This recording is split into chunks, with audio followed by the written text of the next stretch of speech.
হেই, আমি এখন গহীন জঙ্গলের ভিতরে রয়েছি। বুঝতে পারছেন? একদম ইন্ডিয়া বাংলাদেশ সীমান্তের কাছাকাছি, একদম বর্ডারে যে সীমানাটা রয়েছে সেখানে রয়েছে। দেখতে পাচ্ছেন ১১১২ নাম্বার পিলার। এই পাশে হলো বাংলাদেশ। স্বাগতম আপনাকে। আজকের এই সফরে আমরা চলেছি বাংলাদেশের এক বিস্মিত সীমান্তে, যেখানে প্রকৃতি নিজের হাতে গড়েছে এক অপার সৌন্দর্যের রাজ্য। এটি খলচান্দা পাহাড়, শেরপুর জেলার নালিতাবাড়ী উপজেলার এক নিভৃত কোণে, ভারতের মেঘালয়ের গা ঘেঁষে দাঁড়িয়ে থাকা এক সবুজ কাব্য। আমাদের যাত্রা শুরু শেরপুর শহর থেকে, গন্তব্য খলচান্দা। তবে তার আগে পেরিয়ে যেতে হয় খোয়ারপাড়, বাজেতখিলা, তিনানি, নন্নি আর বারোমারি মিশন। প্রতিটি মোড়ে যেন এক একটি গল্প, এক একটি গ্রামের মুখভঙ্গি বদলায়, গাছের ছায়া বদলায়, আর বদলায় আকাশের রং।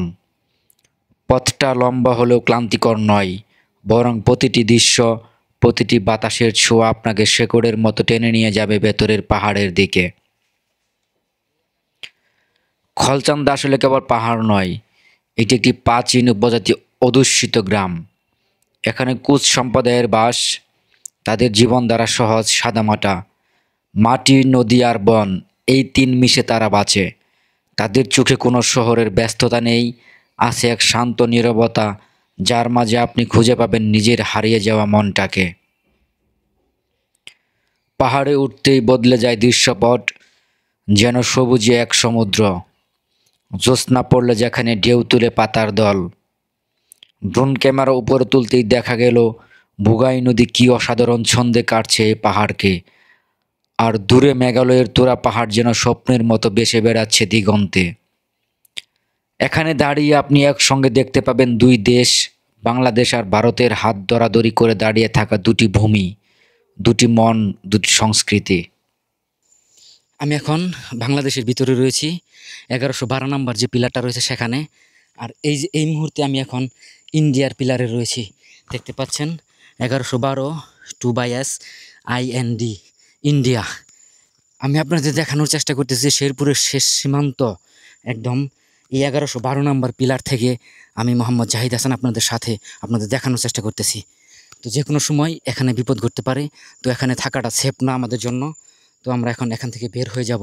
এখন ঘড়িতে বাজে ৬টা ১২ মিনিট, সন্ধ্যার ঠিক আগ মুহূর্তে।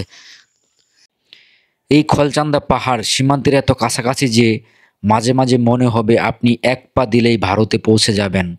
সীমান্তরক্ষীরা পাহারা দেয়, কিন্তু প্রকৃতি এখানে নিঃশব্দে বলে দেয়, দেশ মানে কাঁটাতার নয়, দেশ মানে হৃদয়ের দূরত্ব। আমাদের ড্রোনের লেন্সে ধরা পড়েছে, তা শুধু দৃশ্য নয়, এটি এক ইতিহাস, এটি দুই দেশের ভ্রাতৃত্বের প্রতিচ্ছবি। খলচান্দায় একটি বর্ডার হাট চালু করার কথা ভাবা হচ্ছে। বাংলাদেশ ও ভারতের গ্রামীণ মানুষের জন্য এটি হবে বাণিজ্যের নতুন দিগন্ত। স্থানীয় কৃষক, তাঁতীয় ক্ষুদ্র উদ্যোক্তারা এতে পাবে নতুন আশার আলো। অর্থনীতি যখন সীমান্তের হাসে, তখন রাজনীতি আর বিভাজনের দেয়ালও নরম হয়।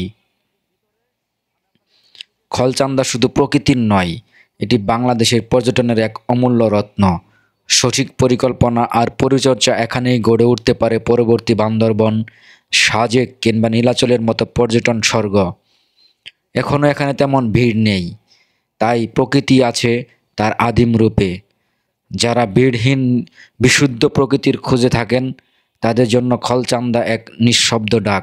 আজকের এই সফরে আমরা শুধু একটি পাহাড় দেখিনি, আমরা দেখেছি এক গ্রাম, এক জনগোষ্ঠী, এক সীমান্ত এবং এক সম্ভাবনা।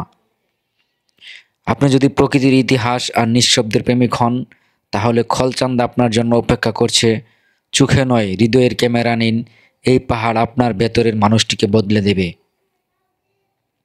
এই ভিডিওটি যদি আপনাদের ভালো লাগে তাহলে অবশ্যই লাইক, কমেন্টস এবং শেয়ার করুন। এমন আরও ভ্রমণের গল্পের ভিডিও পেতে আমাদের ফেসবুক পেজ এবং ইউটিউব চ্যানেলটি সাবস্ক্রাইব করতে বলবেন না। ধন্যবাদ সবাইকে।